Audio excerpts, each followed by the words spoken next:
Hello and welcome to the Strategy Skills podcast. My name is Chris Safarova. I am your host. I'm a founder and CEO of firmsconsulting.com and strategytraining.com. Joining us today is Frank Cespedes. Frank is a senior lecturer of business administration at Harvard Business School. At Harvard, he teaches entrepreneurial marketing, heads the executive program on linking strategy to sales, and also teaches in the Honor President Management Program for CEOs. He has written for numerous publications, including Harvard Business Review, the Wall Street Journal, and is the author of 6 books, including his latest book, which is called Sales Management That Works. Frank, welcome to the show. Well, thank you, Christina. It is my pleasure to be here. Frank, before we get started talking about your work, let's talk a little bit about what you have been doing. Can you share with us your story? Well, my background is not particularly exotic. I got my doctorate, was sort of your standard issue professor at Harvard Business School, made my way up the hierarchy over the course of 10 years. And then I left with some others. We started a firm, a professional services firm. I ran that firm for 10 years. And when you do that, when you've got to meet payroll every month, you develop a renewed respect for sales. We got lucky with the business. I could spin this a different way, but it was dumb luck. We sold at exactly the right time. Harvard called me back up and said, how'd you like to come back and be a professor? And that's what I've been doing again for the last 8 years. Frank, and how you became so interested in sales? Well, my research always focused around companies' go-to-market, customer acquisition activities. My very first book some years ago was about distribution. From there, I branched out into other areas. And as I said, when you run a business, you really pay attention to customer acquisition, and that just renewed my interest, and I continued to do research in the area. Frank, business is always changing, and there is data to support that the rate of change is accelerating. And pandemic accelerated the changes we are experiencing even more. What is changing as it relates to sales? Well, the most important thing about selling is and always has been the buyer, not the seller. Who buys, why, and how. And that's where the big changes have occurred. And by the way, the pandemic has simply accelerated trends that were already in place before coronavirus. And essentially what's going on is that digital and online technologies are in fact making a big impact on buying processes, and as a result, selling requirements. We are living through a sustained data revolution. This will continue throughout our careers and throughout our lives. And that is also making a big difference in how people buy, and therefore how people need to sell if they're going to do that effectively. And it also affects the careers of people who are in the sales and marketing profession as well. So I think those are the big changes, Chris. What data and online technologies are doing to buying.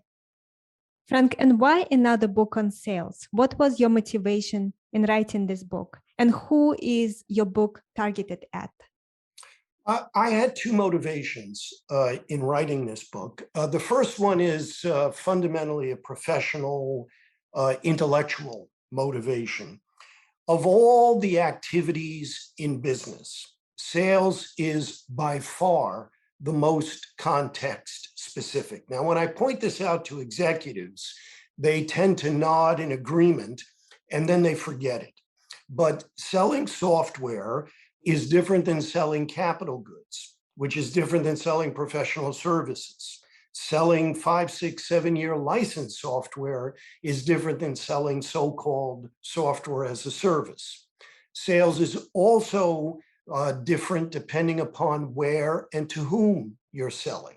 Selling in North America is different than selling in Latin America or Asia or the Middle East, etc. So it's very context specific. But for some reason, sales is also that area of business where people, including, I might add, senior executives and consultants at big strategy consulting firms, it's that area of business where so many people feel comfortable making these broad, huge generalizations that are usually unsupported by any empirical data beyond what in academia we would call N equals 1. When I sold for Oracle, when we invested in PayPal. So after 30 years of doing, quite a lot of research in this area, running a company, working with literally hundreds of companies around the world on sales, marketing, and strategy issues, I wanted to write a book that says, this is what research does and does not tell you about this core activity in business. And I think this was my second motivation. I think this is a particularly good time for a book like that. Because as I said earlier, there is no doubt whatsoever that online technologies and the data revolution are changing buying and therefore marketing and selling requirements. But again, my reading of what people say about that, and for that matter, the many predictions you're hearing about, so-called new normals after the pandemic, my reading is that they simply misunderstand the managerial implications of what's going on. And I wanted to set the record straight, so to speak, about that as well. Absolutely. And thank you for writing this book. It's a very important area and it can be managed so much better, and so much value is lost because it's not managed well. There is such a thing as stars at sales, but stardom is not very portable. The variance in individual performance in sales is very wide, as it is in most creative occupations like computer programming or arts. The best people is not just a little bit better, but they are significantly better, maybe 100, 200%, sometimes much more. People call it 80-20 rule. 20% of the sales force generates 80% of sales. A lot of performance is organization specific. It's not only an external client relationship, it's also about an internal relationship. People hire a rock star from, let's say, a large tech company, and somehow they do not perform as well because they have to recreate those networks they used to have in the prior company. And that's not easy to do, and it takes a lot of time. So stardom is not easily portable, and you have to grow your own stars. What is your advice on growing your own stars? Well, I mean, thank you for reading those excerpts. That's exactly right. Stardom, there are such things as stars in sales. The data here is very definitive and consistent. As you mentioned, the top 10, 20% in most sales forces are not just a little bit better than the average, they're often 300 to 400% better than the average in terms of sales. I think when you're talking about developing people in sales, you start with who you hire. And here I think it's very important for people to understand that hiring in sales presents challenges that simply do not exist to anywhere near the same extent in other business functions. For example, if you want to hire an engineer, you can go to a school and it's a little bit like walking into a food court. What are you interested in? Electrical engineering, chemical engineering, civil engineering. If you want to hire someone in finance or accounting, you can find people who majored in those subjects. The same is true about computer programmers. But the last time I looked, which was about 3 years ago when I started writing this book, Of the nearly 5,000 colleges and universities in the United States, less than 300 even offered a sales course, let alone a sales program. What that means is that the vast majority of people in sales, and again, the data here is pretty eye-opening, more than 50%, more than 50% of college graduates, no matter what their major, whether it was music or business administration, wind up working in sales for some part of their careers. But notice, their educational priors do not prepare them. This is a line of work where the vast majority of people start out knowing virtually nothing about what they're going to get paid for. So it's an area where you've really got to pay a lot of attention to hiring, because if you look at exit interviews in this area, by far the most common reason for someone's lack of success in sales is that they were a poor fit for that particular sales job in the first place. And the reality is that hiring in sales is tough, and very common hiring practices make a tough job unnecessarily tougher. Now, you asked, why do you think it is that most colleges and universities don't teach sales? By the way, this is one of the areas where the United States, as bad as it is better than almost any other country in the world. We actually pay more attention to this than any other country in the world, and yet that's the data. I think there are a couple of reasons for that. One is just the way things work, at least historically in higher education in America. Sales is considered trade school stuff, and most colleges and universities run away from that. The second reason is a supply side problem. I mean, sales is a very, very interesting area, both intellectually and behaviorally. If you're really going to teach sales, you have to know something about economics. You got to know something about marketing and buying processes. You got to know something about persuasion, etc. It's inherently cross-disciplinary, and that is not what American higher education is set up to be. American higher education depends on specialization. And then the third reason, I think, gets me back to one of my original comments when you asked why write this book. Sales is very, very context specific.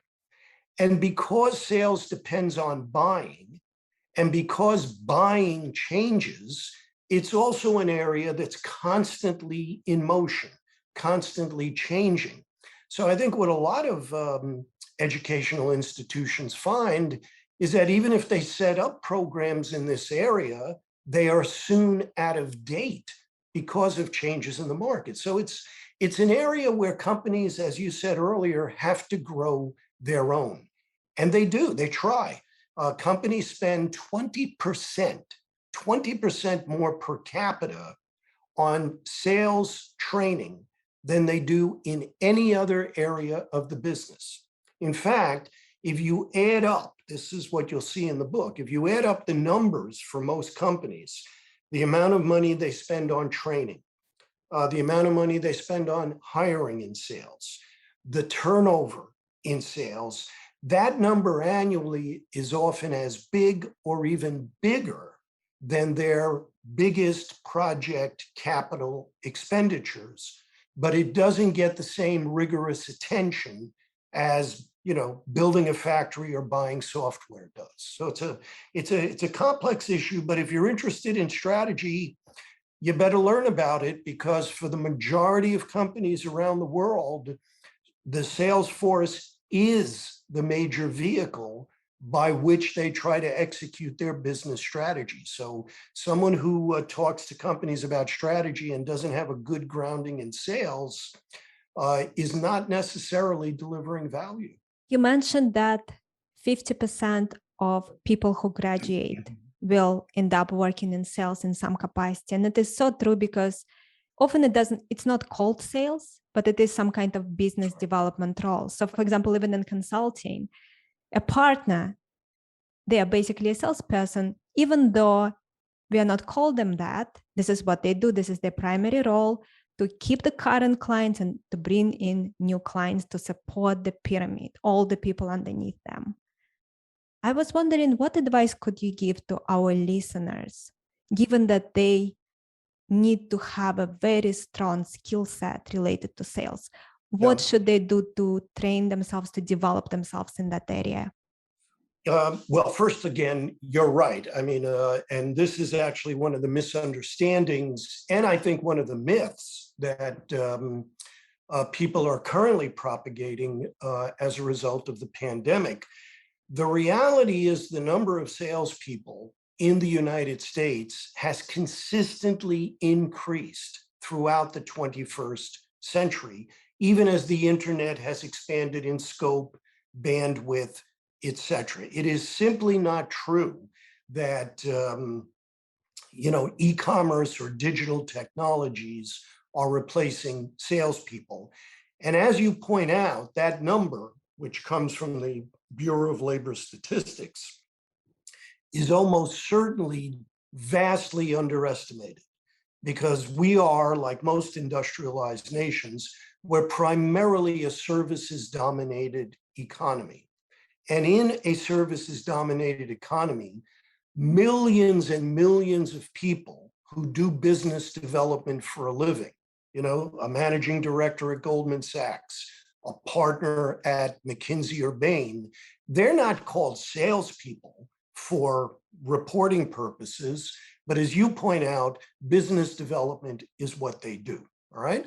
Now, your question is how, someone who recognizes that, how do you get better at that? Again, start from the basics. It's very, very context specific, and also understand how adults in general learn, and especially salespeople, because most adult learning does not take place in a classroom. It does not take place by reading a book, or, if I can say so, by listening to podcasts. Most adult learning takes place on the job. It's very task-oriented. So the first thing is to understand what are the important tasks in business development in the particular occupation that you are in. That's number one. The second element of adult learning, and this is especially true in sales, is modeling behavior. That's the term that the learning theorists use. How do salespeople learn to get better? Well, they go to training programs, but most of their learning occurs by watching the best of their peers do what they do. I watch you and I say, the way you dealt with that price objection, that was very, very smart. I'm going to do that. The way you framed the value proposition, that's clever. I hadn't thought about that. And really, part of the job of companies and part of the job of leaders is to create processes and forums that can accelerate that process of peer learning and modeling behavior, and recognize the third element of learning here. In sales, you really pay attention to the relevant information when you need it. And what that means is you pay attention usually on your way to making a sales call or during the actual sales conversation. And this is an area where technology is increasingly the smart company's friend. This is an area where there are more and more technologies that allow for that just-in-time, on-the-job learning, and companies should be taking advantage of it. This is so important. And we actually tell our clients and customers often how important it is to find really good role model and someone who will be willing to teach you. It's about finding a star that will be willing to teach you. And this is the best way to learn. Well, but again, that gets us back to hiring, because those stars in the sales force, whether or not they're willing to teach, if others have opportunities to watch them, they're not only generating sales, they're in effect disseminating best practice throughout the organization. So there is a multiplier effect there. Frank, do you not find it that you may have a star that you can observe from afar, but unless you know the sequence of steps they take and why, you're only going to learn a fraction of what you could have learned if they took the time to explain to you? Well, yes. I mean, I think that's true. It's always better to have someone explain it to you. But I want to question the premise behind your statement, because I honestly don't think it's true to sales reality. The reality in sales, it's like someone said to me early in my career. He said, Frank, if all customers sound the same to you, don't try to make a living in sales. All right, be a plumber. You'll make more money. There's a lot of truth to that. During the course of a week or even a day, consulting is a good example. Yeah, I mean, I guess there are lots of companies that want to be more digital, that have issues in operations or whatever. But as I think good consultants recognize, each of those companies is different because of their organization, their strategy, their situation. And what a good business developer does is first recognize what the differences are and adapt. And that, in fact, is what that top 20% of salespeople, consciously or unconsciously, are able to do. So yes, it helps to have someone explain it to you, but there's very rarely a single recipe that works, even in the same sales force, even in the same market. So while explanations can be helpful, picking up a few things that make a difference selling that product in that market in the current competitive conditions is worth a great deal. Definitely. It's better than nothing for sure. We earlier spoke about companies spending 20% more on sales than any other function. If you add up the cost of hiring, training and development, compensation, that number will be as big as some of the capital expenditure decisions. You spoke about it earlier, but it really gets as much attention as capital expenditure decisions. How do you think leaders need to adjust their thinking as it relates to managing sales within an organization? Yeah, it's a good question, and it's an issue that's getting bigger. Let me explain. If you look at the global 1,000, right, over the last 25 years, on average, in those companies, the number of people reporting to the CEO has doubled, twice as many. But then if you ask yourself, who are these people? Where do they come from? What were they doing before they became senior executives?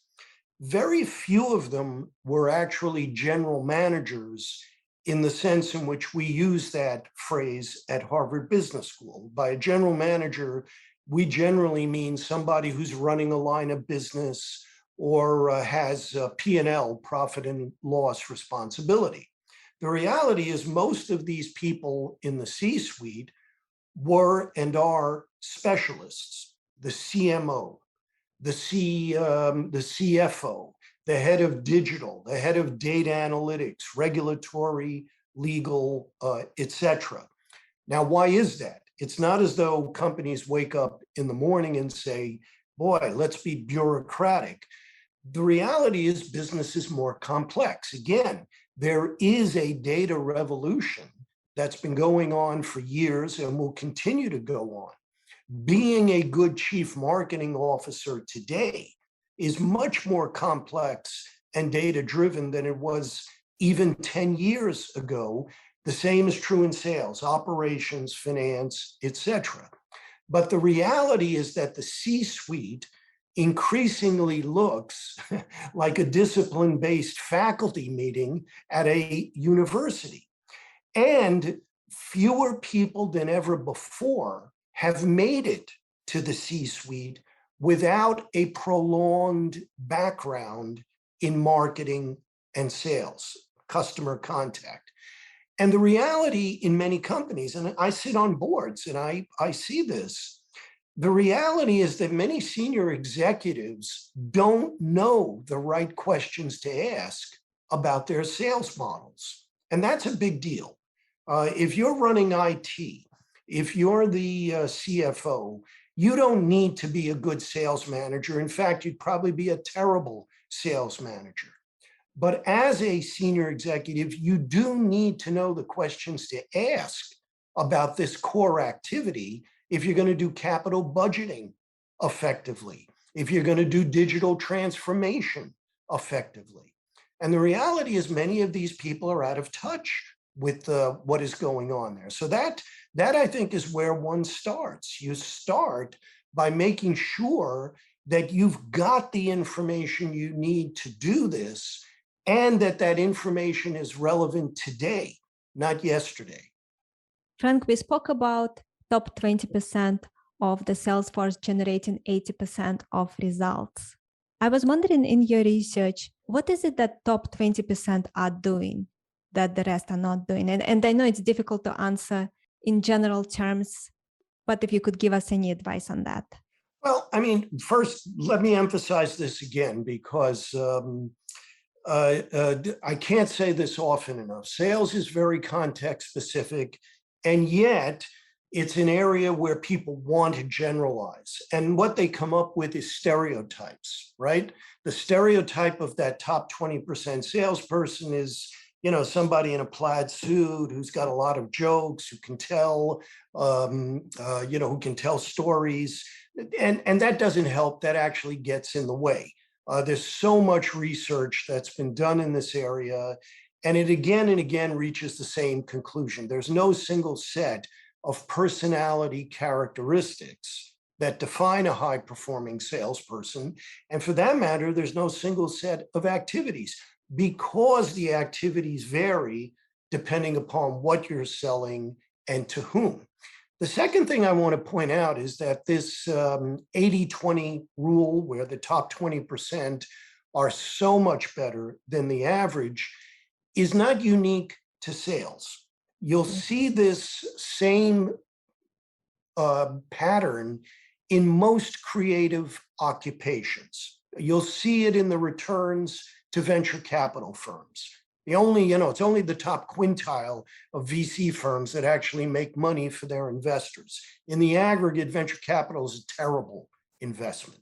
Mm-hmm. You'll see it in the returns to movie production companies and Broadway shows. You'll see it in computer programming.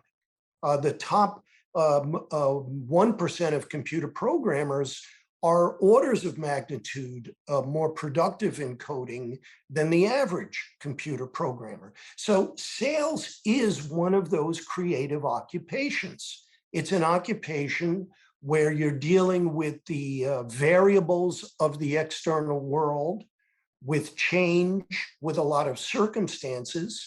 And, some people are just much better at that when they fit with the role. So no one thing that they're doing, but again, this is an area where talent matters. Talent has, as in most creative occupations, an outsized impact on actual results. Thank you, Frank. We spoke earlier about why colleges do not have a major in sales. Given how important sales are to an organization, it seems to be such a gap in terms of the training that we have available for young people who are going to university to prepare themselves for the workforce. And do you see it changing going forward, that more attention will be given to how people develop the skills needed to become a good salesperson, especially given that, as you said, 50% of us will need to be in sales in one form or another? Well, I mean, as I think it was Oscar Wilde said, Predictions are risky, especially about the future, right? Predictions about the past, they're easy. It's the ones about the future that are tough. So the honest answer is, I don't know.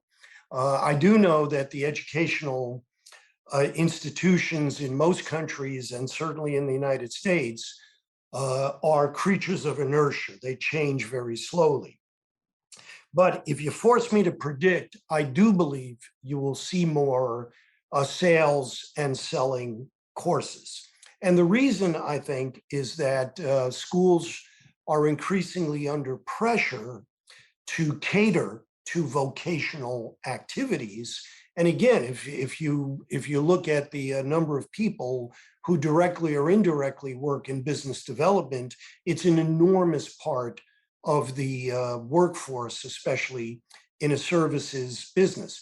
Now, the real question, I think, Chris, is will that be a good thing? And my own feeling is that it's going to have mixed results. One is, again, you've got a supply side issue. If you're going to teach this, you have to find people who know how to teach it. And it's a cross-disciplinary activity, unlike teaching programming or finance or a particular form of engineering. Secondly, I think that schools run a big risk in setting up sales training programs that, as I said earlier, are just out of date or obsolete in a few years. I think the real takeaway for companies is not to rely or wait for educational institutions to do this. You do have to grow your own, because at the end of the day, and again, this once I say this, it sounds obvious, but many executives forget this. In business, there is no such thing as performance in the abstract. That Platonic ideal does not exist. In business, there is only performance in your organization, selling your products at your price in your market. And that is going to vary depending on your business strategy, the customers and segments you choose to focus on, and so forth. That is ultimately what a salesperson has to be good at. And again, that tends to be context and even company specific. I don't think you can just wait for some educational institution to credentialize people on generic selling skills. Now, they can help people learn some of the basics, listening, communication skills, things like that. But at the end of the day, companies will still need to spend quite a lot of money and time and attention in developing their own people. I could not agree more with you. Definitely, educational institutions can only really give the basics, and then the companies have to provide sufficient training and support for people to become strong in this area. You earlier mentioned marketing. Another aspect that is evolving is the relationship between marketing and sales, which for a long time has been competitive, not the most friendly relationship in the world. Marketers think in terms of segments and markets. Salespeople need to focus on specific accounts, specific buyers. And marketing and sales are also becoming more interdependent. I was wondering, could you share with us what your research revealed as it relates to evolving relationship between marketing and sales? Well, that relationship, first, as you point out, is becoming more interdependent. And as a generalization, so this is an area where I will generalize. As a generalization, what technologies are doing is allowing sales organizations to do things that as recently as a decade ago would clearly have been in marketing's domain. If you look at so-called SaaS companies, SaaS sales models, software as a service, they're a good example. They use inbound marketing techniques. They do so-called content marketing and other things to generate awareness at the top of the sales funnel. 10, 15 years ago, that was marketing's job. Do lead generation, handed over to sales. Now, because of the technology, many sales organizations do that themselves, and they do other things that historically marketing was responsible for, white papers and other areas. The real issue, I think, is whether sales organizations know what they're doing when they do those marketing activities. The second thing that's going on, and again, this is ultimately not good news for marketers, but if you look at budgets, budgets and sales have increased. Marketing budgets, by and large, haven't increased as much or stay flat. That tells you something about the relative power and influence of those organizations in many, many companies. But ultimately, I think what a well-run company has is that interaction and creative tension between marketing and sales for exactly the reasons you mentioned. Ultimately, a salesperson needs to know everything about their specific customer, because in the history of business, a market has never bought anything.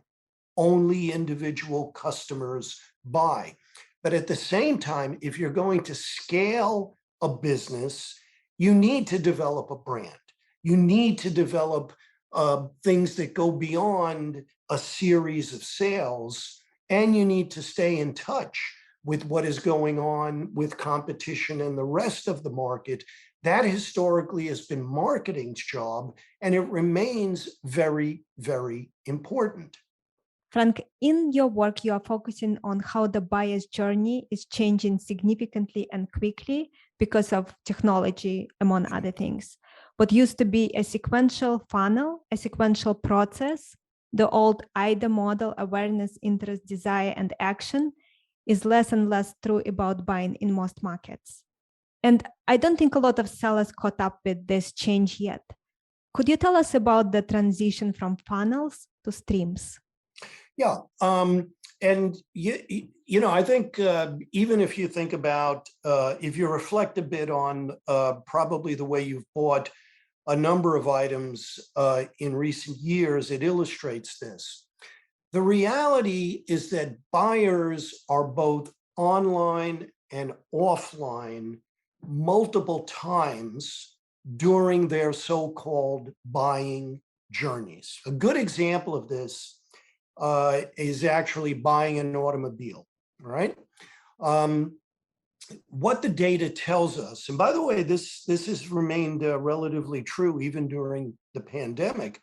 What the data tells us is that the average US car buyer now spends over 13 hours online researching the purchase. You've probably done this. You go to Edmunds.com, cars.com, you get all this information about products, about the wholesale price that dealers have, and so forth. They spend 13 hours researching the purchase and a total of only 3.5 hours in the actual brick and mortar dealership. And yet over 95% of cars are bought in the dealership, not online, right? So if you think about what it means when a buyer buys that way, they already walk in to the dealer knowing about the product, knowing about price and product comparisons. The salesperson's job changes. It does not mean that the salesperson disappears. That's a myth. We've already gone through some of the data. Number of salespeople in the United States have increased consistently. But what they need to do has changed. They've got to add more value in that interaction.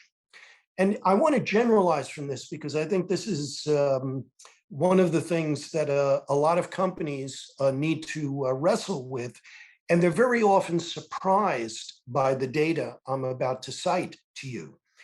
If you ask yourself, what was the percentage of total retail sales in the United States that were bought online via e-commerce? and in e-commerce include Amazon, include people who may click online and actually pay in the store, because that's the way the Department of Commerce calculates it. In the first quarter of 2020, just before the pandemic hit, that number was about 11.1%. 11.1%, e-commerce as a percentage of total US retail sales.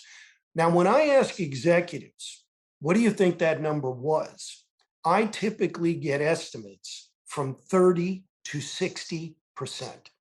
In other words, executives are not just a little bit off with this reality, they are orders of magnitude off. Now, what happened during the pandemic?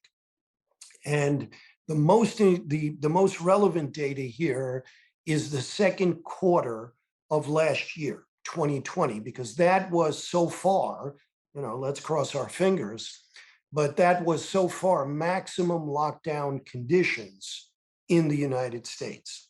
Now, obviously, or at least it seems obvious to me, that when stores are closed, or when they're held to 25 to 50% of their capacity, and when people legitimately feel that if they go into a store, they may catch a virus and die, obviously there's going to be more buying and selling online. But in the second quarter of 2020, e-commerce as a percentage of retail sales, 15%. In other words, even in maximum lockdown conditions, it increased less than 5%, and it has been trending down every quarter since then. That's why the interaction of online and offline in buying journeys is so important. It is not a digital eats physical world. That is a fallacy, but it is and will continue to be an omni-channel buying world, and that has significant implications for marketing, sales, and strategy. And this information you just mentioned was worth listening to the entire podcast for. It is definitely much lower than what people think it is. Yeah. And again, this data is public. It's the Department of Commerce data. And if you look at how the Department of Commerce tracks this, I'm very comfortable citing this as what I would call a liberal estimate of e-commerce, because one of the things we've known for decades is that e-commerce penetration, look at Amazon's sales history, is much higher in certain categories and basically de minimis in some others. And if you look at what the Department of Commerce, how they gather their data, they're actually weighting the categories where e-commerce is higher more than some others. So these numbers are pretty solid numbers. And you're right, people simply overestimate them tremendously. Frank, is there anything else you would like to share with our listeners that you wish I asked you and I didn't? Well, no, I think you've covered quite a bit of ground. I guess I would say one last thing, and this will be in part a plug for my book. But what you'll see in that book, if any of your listeners get it, is 2 chapters about pricing. And this, I think, is a very important topic. It is central to any strategy. A price is a moment of truth. This is what I learned when I left academia for a decade and ran a business. What I learned is that so much talk in business is basically talk, blah, blah, blah, until you get to the topic of price. And then you either get the price or you don't. A price is the area where you test the coherence of a value proposition and ultimately the coherence of a business strategy. And the changes we've been talking about, Chris, about buying, about the data revolution, about the interaction of online and offline during buying journeys also affects price. Now, here's the takeaway about this. Because so many people go to Amazon, I think the assumption that many executives, and for that matter, consultants have, is that the online revolution, the data revolution, means a race to the bottom in price. For example, if you go to Amazon, it is no coincidence that when Amazon posts its items, it tends, consumer packaged goods is a good example, it tends to reduce everything to price per ounce. But the reality is that what is going on allows companies more opportunities, not fewer opportunities, for value-based pricing rather than cost plus pricing. But in order to do that, you've got to be able to do two things. One is you have to understand the changing unit of value from the customer's perspective. And secondly, you've got to be more proactive about price testing. There are more and more tools available for companies to do price testing beyond surveys. But there's a surprising amount of inertia about this. And again, I would direct listeners to the book, read the chapters, see the examples. This is, again, is an area of untapped value for many, many companies around the world. Thank you so much for taking the time to speak to us on the Strategy Skills podcast. How our listeners can get your book and anything else you would like to share? Well, I mean, you can get the book in the regular places, you know, the local bookstore, Amazon, Goodreads. You can go direct to the publisher, depending upon, you know, if you order it for the team, they offer volume discounts. All of those are the places where one can get the book. And Chris, I want to thank you for hosting me on your podcast. I like and admire what you do at Firms Consulting, and it's been my pleasure to be speaking with you. Thank you, Frank. Thank you everyone again for tuning in. My guest again has been Frank Cespedes. Make sure to check out his book. It's called Sales Management That Works. We will include information about the book below in the iTunes description, and I'll see you all for another interview very soon. Thank you.